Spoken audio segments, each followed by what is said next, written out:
नमस्कार, महुआ खबर देख रहे हैं आप। मैं हूं आपके साथ सबा शाहिद शेख। प्राइम टाइम में आपका बहुत बहुत स्वागत है।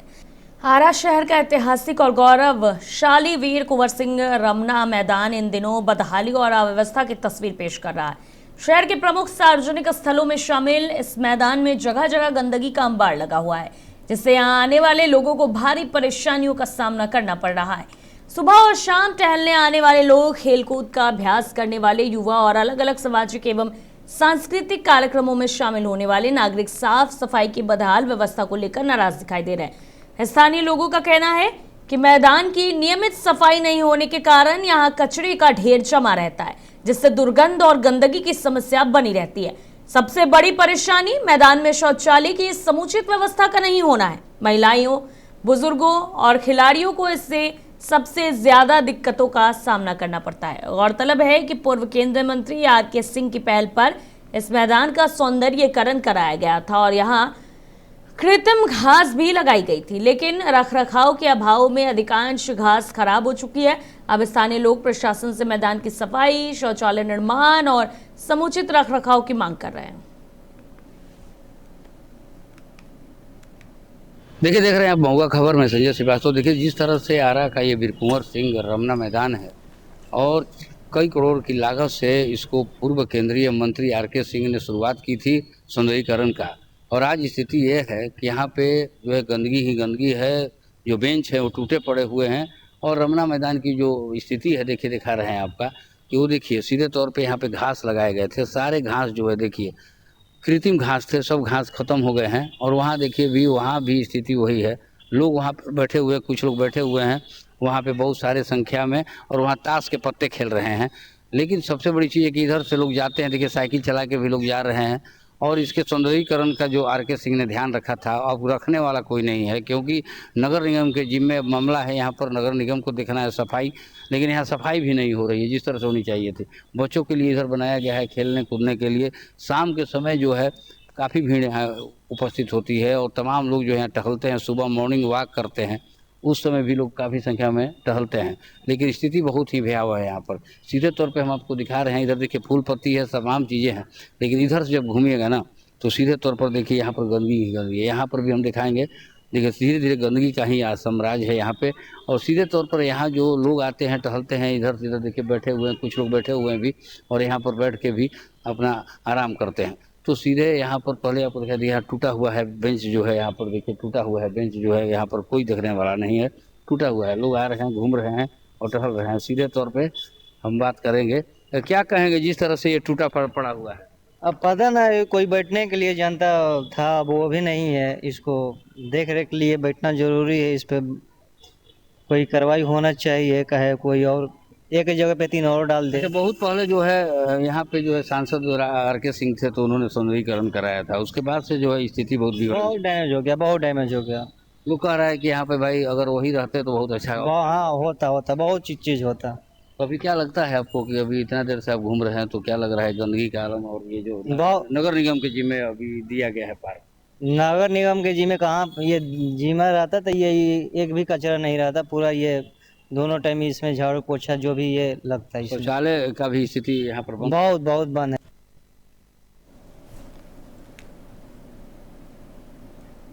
भोजपुर जिले के जगदीशपुर में 5 जुलाई को प्रस्तावित बहुजन महापंचायत को आधिकारिक तौर पर रद्द कर दिया गया है। ये महापंचायत चर्चित भरत तिवारी एनकाउंटर मामले को लेकर आयोजित की जानी थी। आरा के अनुमंडल प्रशासन ने कार्यक्रम के आयोजन की अनुमति देने से इनकार कर दिया है। प्रशासन की ओर से जारी आदेश में स्पष्ट किया गया है कि अनुमति संबंधी आवेदन को निरस्त कर दिया गया है और कार्यक्रम को स्थगित माना जाएगा। इस संबंध में आयोजकों को आधिकारिक पत्र भी जारी कर दिया गया है। प्रशासन के फैसले के बाद इलाके में राजनीतिक हलचलें तेज हो गई है।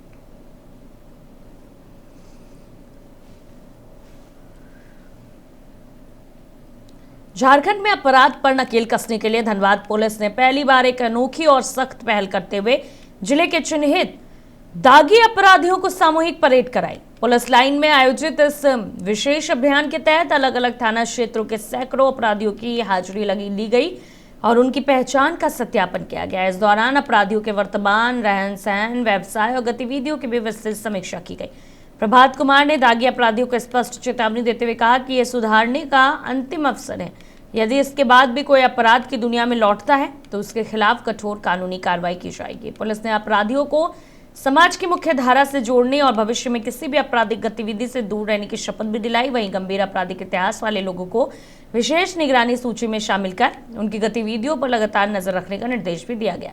धनबाद पुलिस के इस पहल को झारखंड में अपराध नियंत्रण की दिशा में एक बड़ा और सख्त कदम माना जा रहा है। ये धनबाद जिला के सभी थानों में दागियों की सूची होती है और जो जिसके आदमी को, जिसके अपराधी को दागी की सूची में रखा जाता है, उसकी एक प्रक्रिया है। उस प्रक्रिया के आधार पे, उसके उस रिकॉर्ड के आधार पे, उसका क्रिमिनल हिस्ट्री के आधार पे उसको दागी की सूची में रखा जाता है।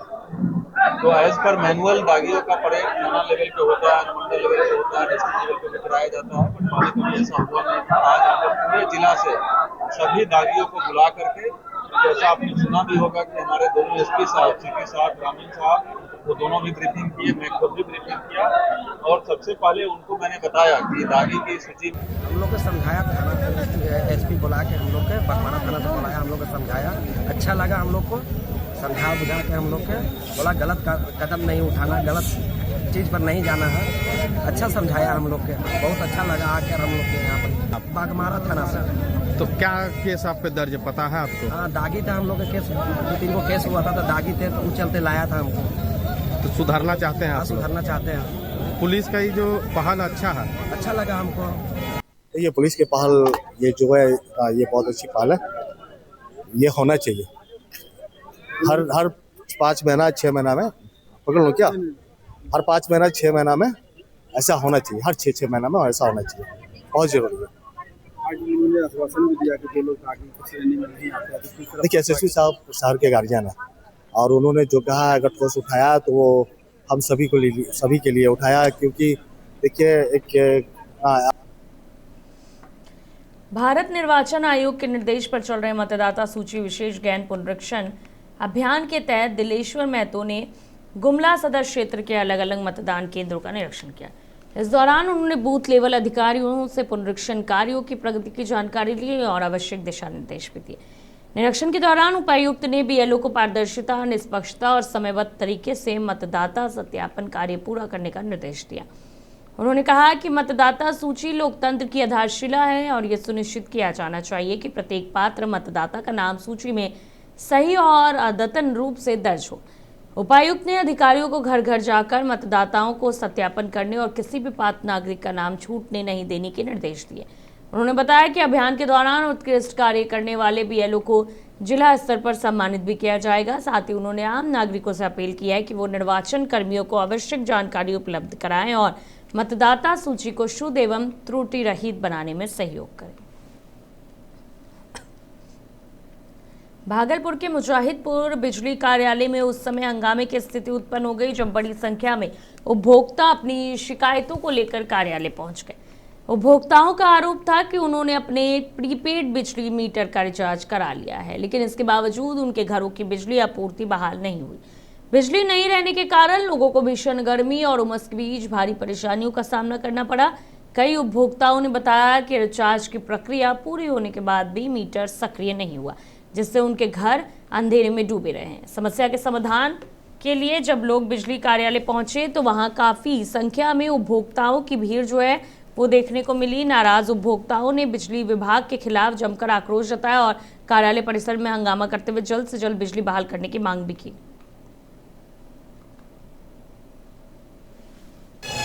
कौन से फीडर में है? मजाकपुर फीडर में है, बीजानघाट। क्या मामला है? मामला ये है कि लाइट नहीं था तो हम सोचे क्या रिचार्ज करवा लेते हैं। लाइट नहीं है तो जब रिचार्ज हम करवाए तो मैसेज आ गया सिर्फ, और 4 घंटा भी हो गया लाइट नहीं आया है। माइनस में था 200 रुपया, हम किए 3000 रुपया डायरेक्ट एक बार में, तो आना चाहिए 2700 रुपया मेरा प्लस। ना मैसेज आया है प्लस का और ना ही लाइट आया है। कितना समय से लाइट कटा हुआ है? 4 घंटा से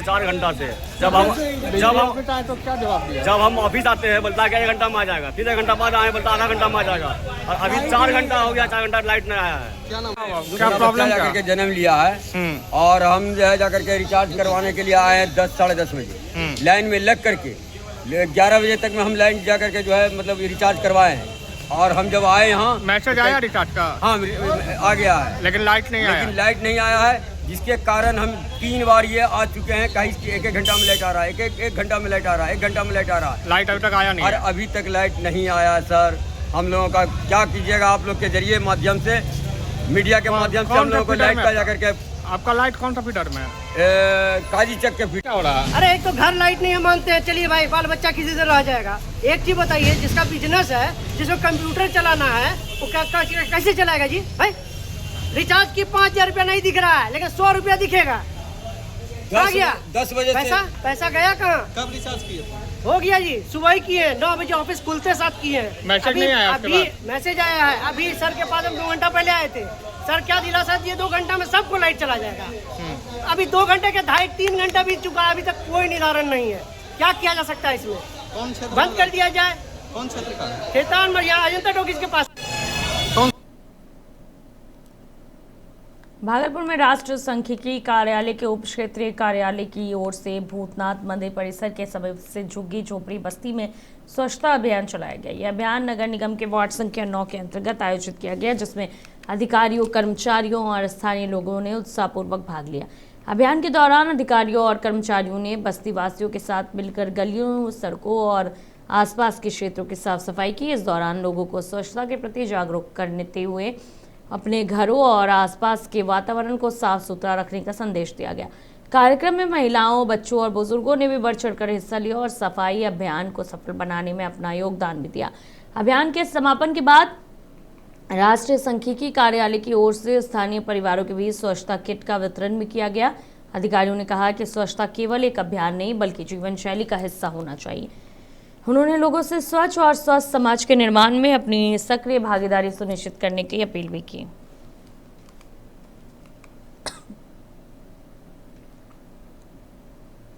हजारीबाग के व्यस्तम जिला परिषद चौक पर उस समय अफरा तफरी मच गई जब एक तेज रफ्तार ट्रक अचानक अनियंत्रित होकर सड़क के बीच बने डिवाइडर पर चढ़ गया।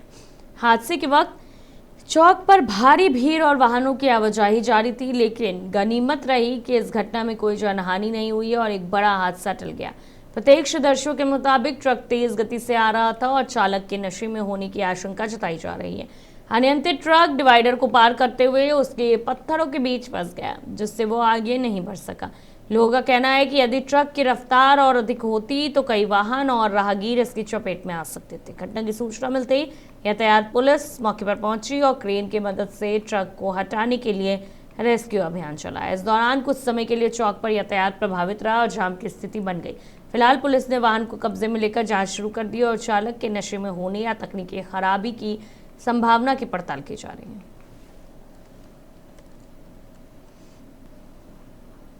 पटना स्थित भारतीय जनता पार्टी बिहार प्रदेश कार्यालय में शुक्रवार को आयोजित होने वाले अनुसूचित जाति मोर्चा के नवविधायित्व ग्रहण समारोह की तैयारियां लगभग पूरी कर ली गई है। समारोह को लेकर पार्टी कार्यकर्ताओं और पदाधिकारियों में खासा उत्साह और जोश देखने को मिल रहा है। कार्यक्रम को लेकर प्रदेश कार्यालय और उसके आसपास के इलाके को बैनर, पोस्टर और स्वागत संदेशों से सजाया गया है।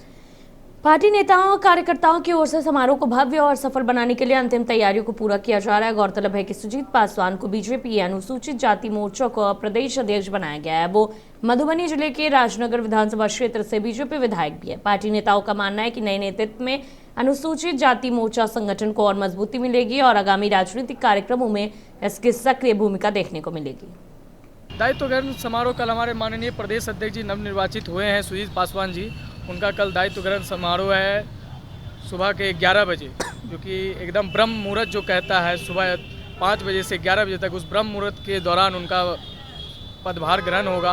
और हम सभी कार्यकर्ता आज से 2 दिन पूर्व से ही हमारे भाई साहब लगे हुए हैं, तैयारी व्यवस्था देख रहे हैं। आप देख ही सकते हैं कि पूरे पटना शहर में हमने हमारे कार्यकर्ताओं ने मिल के पोस्टर और होर्डिंग से भर दिया।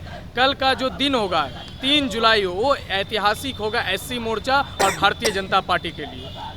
कहाँ से लोग आ रहे हैं? बिहार के सभी जिले से लोग आ रहे हैं। जितने हमारे जिला के अध्यक्ष हैं, निवर्तमान अध्यक्ष हैं, हमारे कोर कमेटी की टीम है, हमारे प्रदेश पदाधिकारी हैं और भी जितने कार्यकर्ता हैं, सब दूर दूर से आ रहे हैं। और जहाँ के माननीय विधायक हैं वहाँ से भी वो अपने कार्यकर्ता आ रहे हैं अपने अध्यक्ष को देखने के लिए, अपने विधायक को देखने के लिए कि वो नए पदभार जो माननीय प्रदेश अध्यक्ष जी ने, माननीय मुख्यमंत्री और माननीय नितिन नवीन जी ने जो दायित्व दिया है एससी मोर्चा का प्रदेश अध्यक्ष वो दायित्व कल ग्रहण करेंगे। ये बहुत खुशी और हर्षोल्लास का दिन है हम कार्यकर्ताओं के लिए। सूबे के मुखिया माननीय सम्राट चौधरी के नेतृत्व में वैसे तो सभी वर्गों का समानांतर विकास हुआ है, साथ ही साथ पंडित दीनदयाल उपाध्याय और श्यामा प्रसाद मुखर्जी के सपने को साकार करते हुए समाज के अंतिम पायदान पर खड़े दलित समाज से आए सुजीत पासवान हम लोग के युवा अध्यक्ष का पद ग्रहण समारोह है। उसमें भारी भीड़ होने की संभावना है।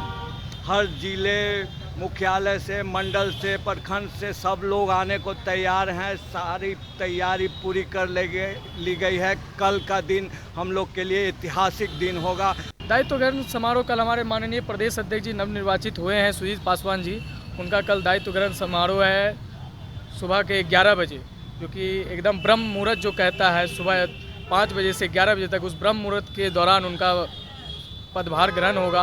और हम सभी कार्यकर्ता आज से 2 दिन पूर्व से ही हमारे भाई साहब लगे हुए हैं, तैयारी व्यवस्था देख रहे हैं। आप देख ही सकते हैं कि पूरे पटना शहर में हमने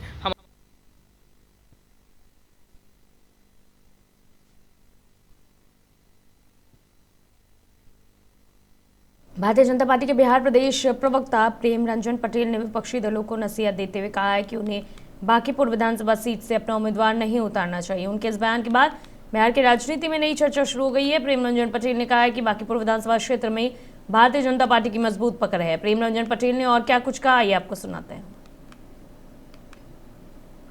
विधानसभा को लेकर उपचुनाव की घोषणा हो चुकी है, 30 जुलाई को चुनाव होने हैं। क्या लग रहा सर कि बीजेपी इस बार अपनी फिर इस सीट को कायम रख पाएगी? देखिए, पूरे देश में 3 विधानसभा का उपचुनाव का घोषणा किया गया है, जिसमें बिहार से बांकीपुर, जहां हमारे राष्ट्रीय अध्यक्ष जिस विधानसभा का प्रतिनिधित्व करते थे वो राज्यसभा में गए, उसके कारण वो रिक्त खाली हो गया था।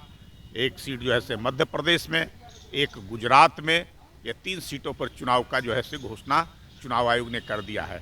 6 तारीख से अधिसूचना जारी होगी, नामांकन प्रारंभ हो जाएगा और 14-13 तारीख तक अंतिम नामांकन की तिथि है और 14 तारीख को स्क्रूटनी होगा।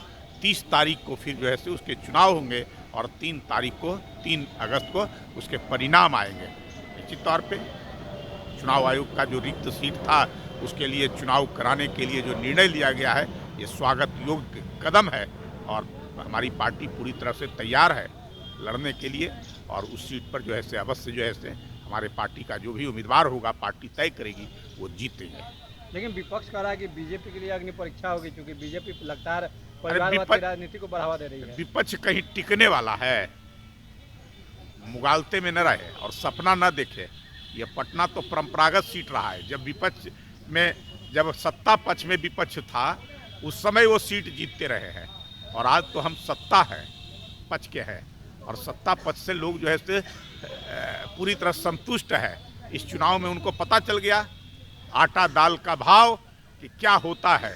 विपक्ष को जैसे तैसे ना नेता प्रतिपक्ष का जो है से विपक्ष को बचा है, न तो वो भी लायक नहीं रहता। और यही काम अगर करेंगे पटना जैसे सीट पर, मुझे लगता है कि अपनी इज्जत बचानी है तो उम्मीदवार ही न उतारे। यहाँ किसी प्रकार का कोई चुनाव किया। पूर्णिया विश्वविद्यालय के सीनेट हॉल में आयोजित सिंडिकेट बैठक के दौरान छात्र छात्राओं से जुड़े अलग अलग शैक्षणिक और प्रशासनिक मुद्दों को लेकर छात्र प्रतिनिधियों ने 20 सूत्री मांग पत्र सौंपा। ये ज्ञापन सिंडिकेट सदस्य अशोक कुमार बादल और MP सिंह को दिया गया। मांग पत्र में विश्वविद्यालय में लंबित शैक्षणिक कार्यों, परीक्षा व्यवस्था, नामांकन प्रक्रिया, PhD प्रवेश परीक्षा, प्रमाण पत्र वितरण और समर्थ पोर्टल से जुड़ी तकनीकी समस्याओं के समाधान की मांग की गई है। छात्रों ने PhD सत्र 2024 और 2025 की प्रवेश परीक्षा जल्द आयोजित करने, लंबित अंक पत्र और मूल प्रमाण पत्र उपलब्ध कराने और दीक्षांत समारोह आयोजित कर डिग्री वितरण सुनिश्चित करने की मांग उठाई। इसके अलावा MBA, BCA, PG और LLB पाठ्यक्रमों में नामांकन प्रक्रिया शुरू करने, अतिथि शिक्षकों की नियुक्ति में पारदर्शिता लाने और परीक्षा विभाग में कथित अनियमितताओं की जांच की मांग भी की गई। छात्र प्रतिनिधियों ने कहा है कि लंबे समय से लंबित समस्याओं के कारण हजारों विद्यार्थियों का शैक्षणिक भविष्य प्रभावित हो रहा है। उन्होंने विश्वविद्यालय प्रशासन से शीघ्र कार्रवाई की मांग की है। हालांकि छात्रों ने जिस तरह से शैक्षणिक प्रशासनिक मुद्दे उठाए हैं। तुरंत जो है वो समाधान की मांग भी कर रहे हैं। पीएचडी प्रवेश परीक्षा जल्द कराने की मांग जो है वो छात्र कर रहे हैं। आपको बता दें कि पूर्णिया विश्वविद्यालय के सीनेट हॉल में सिंडिकेट बैठक के दौरान छात्र छात्राओं से जो है जुड़े अलग अलग शैक्षणिक और प्रशासनिक मुद्दों को लेकर छात्र प्रतिनिधियों ने मांग पत्र सौंपा है। वो भी 20 सूत्री मांग पत्र जो है वो छात्रों द्वारा सौंपा गया है। यह ज्ञापन सिंडिकेट सदस्य अशोक कुमार बादल और MP सिंह को दिया गया है। आपको बता दें कि मांग पत्र में विश्वविद्यालय में लंबित शैक्षणिक कार्यों, परीक्षा व्यवस्था, नामांकन प्रक्रिया, PhD प्रवेश परीक्षा प्रमाण पत्र वितरण और समर्थ पोर्टल से जुड़ी तकनीकी समस्याओं के समाधान की भी मांग की गई है। छात्रों ने PhD सत्र 2024 और 2025 की प्रवेश परीक्षा जल्द आयोजित करने, लंबित अंक पत्र और मूल प्रमाण पत्र उपलब्ध कराने और दीक्षांत समारोह आयोजित कर डिग्री वितरण सुनिश्चित करने की मांग भी उठाई है। छात्र प्रतिनिधियों ने कहा है कि लंबे समय से लंबित समस्याओं के कारण हजारों विद्यार्थियों को जो है परेशानी हो रही है।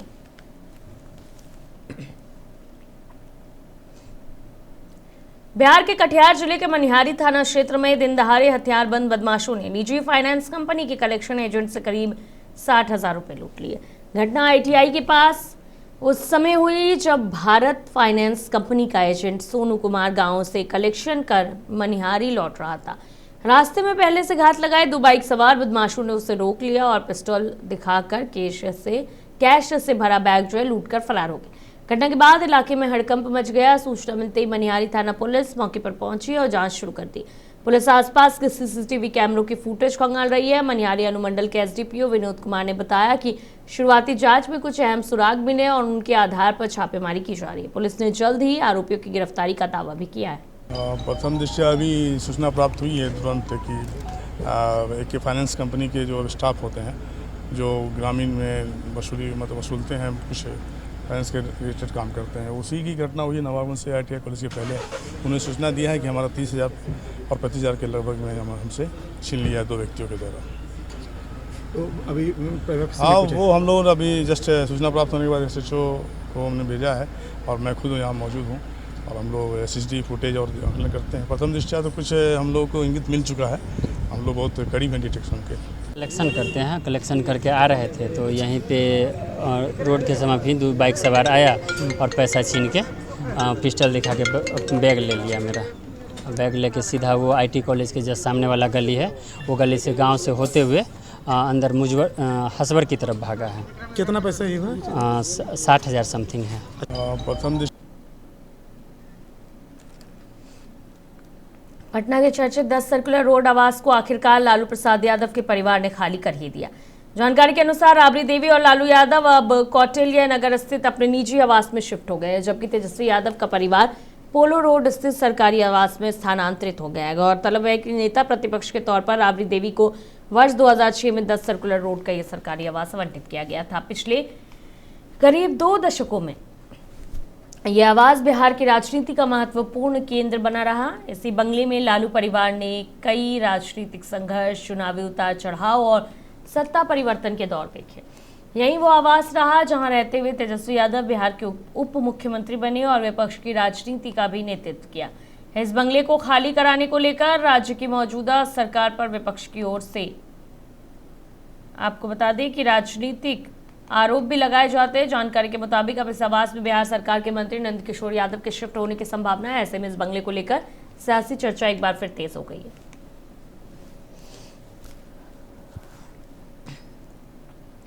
लखीसराय के 33वें स्थापना दिवस की पूर्व संध्या पर परिया पोखर में भव्य दीपोत्सव कार्यक्रम का आयोजन किया गया। कार्यक्रम का शुभारंभ जिलाधिकारी शैलेंद्र कुमार के नेतृत्व में दीप प्रज्वलित कर किया गया। इस अवसर पर जिले के कई वरीय प्रशासनिक अधिकारी और गणमान्य लोग मौजूद रहे। सभी उपस्थित लोगों ने राष्ट्रगान गाकर कार्यक्रम की शुरुआत की और जिले की समृद्धि एवं विकास की कामना की। गौरतलब है कि 3 जुलाई 1994 को लखीसराय मुंगेर से अलग होकर एक नए जिले के रूप में अस्तित्व में आया था। जिले के 33 गौरवशाली साल पूरे होने के अवसर पर जिला प्रशासन ने कई कार्यक्रमों की तैयारी की है। स्थापना दिवस के अवसर पर सुबह गांधी मैदान में क्रीमिला पार्क तक प्रगति मार्च निकाला जाएगा। इसके बाद क्रीमिला पार्क में वरीय अधिकारियों द्वारा वृक्षारोपण किया जाएगा। दोपहर में विकास मेले का आयोजन होगा, जबकि शाम को KRK मैदान स्थित नगर भवन में सांस्कृतिक कार्यक्रम और सम्मान समारोह आयोजित किया जाएगा। जिला प्रशासन ने स्थापना दिवस समारोह में शामिल होने के लिए सभी जिले वासियों को आमंत्रित किया है। पूरे जिले में उत्सव और जश्न का माहौल देखने को मिल रहा है।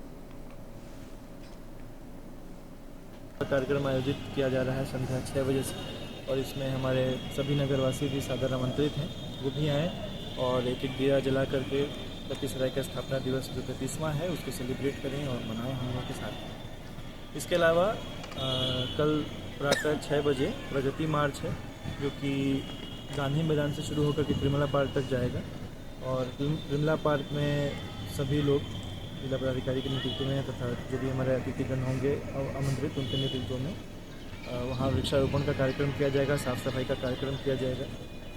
उसके बाद वापस गांधी मैदान में हम लोग लौटेंगे। वहाँ पर खेल का आयोजन होना था, लेकिन मौसम को देखते हुए उसको इस बार रद्द कर दिया गया है। उसके अलावा दोपहर में विकास मेला का उद्घाटन होगा। आप देख सकते हैं यहाँ पर स्टॉल का कार्य जो है वो प्रगति पर है। दोपहर में विकास मेला का उद्घाटन हो जाएगा और संध्या में वापस यहीं टाउन हॉल में ही इस बार रखा गया है कार्यक्रम। सांस्कृतिक जो आयोजन किए जाएंगे उसमें हमारी जो जिला की जो प्रतिभाएं हैं वो अपना सुंदर प्रदर्शन करेंगी, और साथ ही साथ एक और विशेष कार्यक्रम है जो कि सम्मान का कार्यक्रम है। सम्मान का कार्यक्रम किया जा रहा है, जो भी हमारे जिला के ऐसे लोग हैं जिन्होंने अलग अलग जगहों पे अलग अलग स्तर पे हमारा नाम रोशन किया है, गौरवान्वित किया है लखीसराय का नाम, उन लोगों को सम्मानित किया जा रहा है। इसमें विशेषकर कुछ आदर्श शिक्षक, आदर्श प्रधानाध्यापक, आदर्श विद्यालय और BPSC की परीक्षा में जो संयुक्त परीक्षा इस बार हुई है उसमें जितने भी लोग उत्तीर्ण हुए हैं, जितने भी अभ्यर्थी लखीसराय के थे, लगभग उन सभी को सम्मानित किया जाएगा। यही है। देश भर में वोकल फॉर लोकल और मेक इन इंडिया अभियान को बढ़ावा दिया जा रहा है, लेकिन हजारीबाग में कभी हजारों परिवारों की आजीविका का आधार रहा झारक्राफ्ट आज अपनी पहचान बचाने के संघर्ष से गुजर रहा है। एक समय तसर सिल्क, हथकरघा और हस्तशिल्प उत्पादों के लिए पहचान बनाने वाली ये संस्थान अब सीमित उत्पादन और घटती बिक्री की चुनौती का सामना कर रहा है। हजारीबाग के सिंदूर स्थित झारक्राफ्ट केंद्र में पहले जैसी रौनक अब देखने को नहीं मिलती। स्थानीय बुनकरों, कारीगरों और स्वयं सहायता समूहों से जुड़ी महिलाओं का कहना है कि पहले जहां नियमित काम मिलता था, वही अब रोजगार के अवसर लगातार कम होते जा रहे। विशेषज्ञों के अनुसार कमजोर विपणन व्यवस्था, सीमित ब्रांडिंग, आधुनिक बाजार से तालमेल की कमी और रास्ते मशीन निर्मित उत्पादों की प्रतिस्पर्धा ने झारक्राफ्ट की स्थिति को प्रभावित किया। वहीं डिजिटल और ई-कॉमर्स प्लेटफॉर्म का अपेक्षित लाभ भी संस्थान को नहीं मिल सका। स्थानीय लोगों का मानना है कि यदि सरकारी सहयोग, बेहतर मार्केटिंग और नई बाजार रणनीति के साथ झारक्राफ्ट को फिर से मजबूत किया जाए तो ये न केवल रोजगार का बड़ा माध्यम बन सकता है, बल्कि झारखंड की सांस्कृतिक पहचान को भी नई ऊंचाई दे सकता है।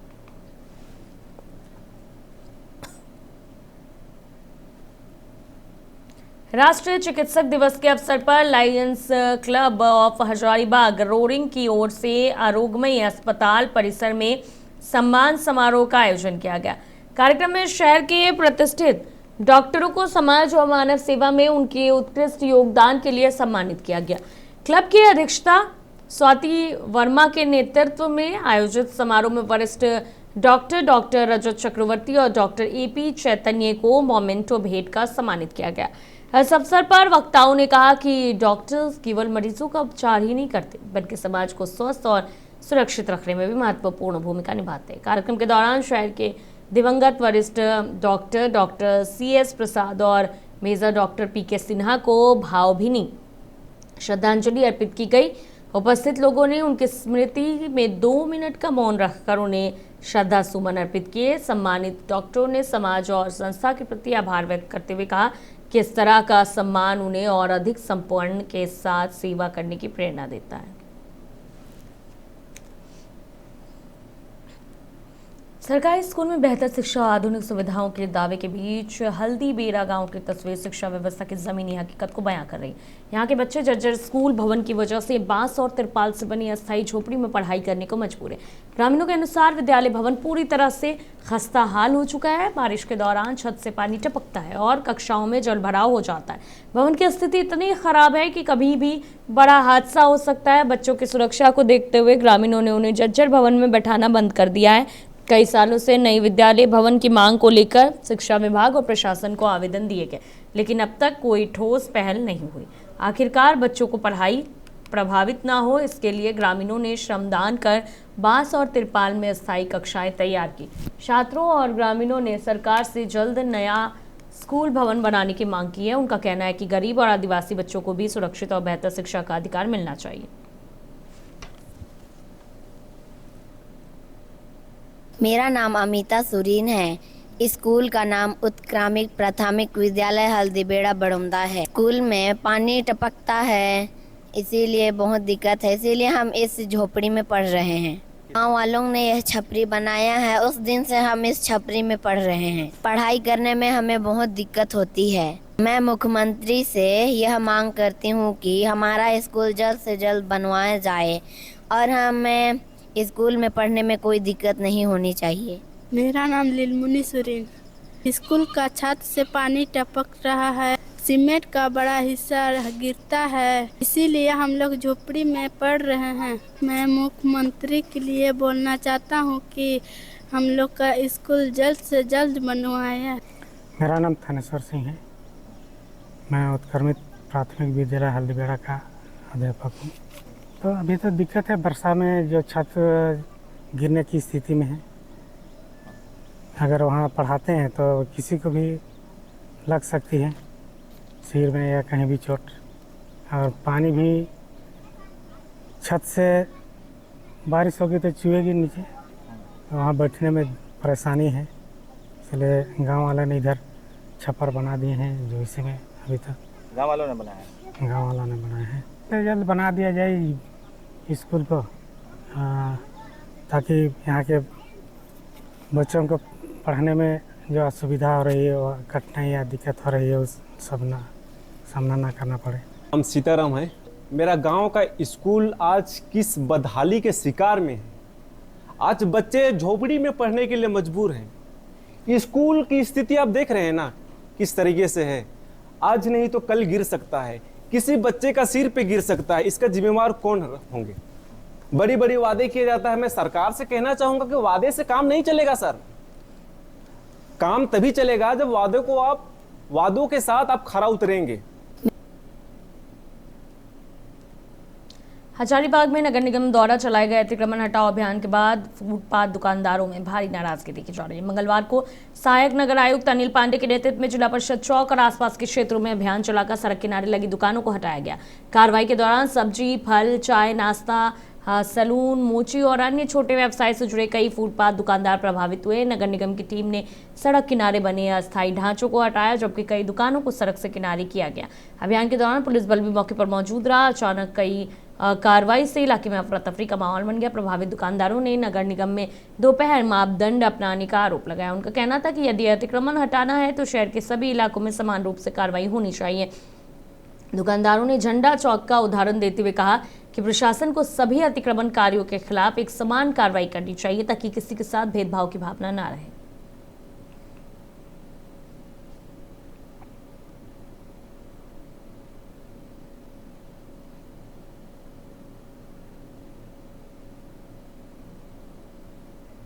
फिलहाल के लिए इतना ही। खबरों का सिलसिला महुआ खबर पर यूं जारी रहेगा। देखते रहिए महुआ खबर। नमस्कार।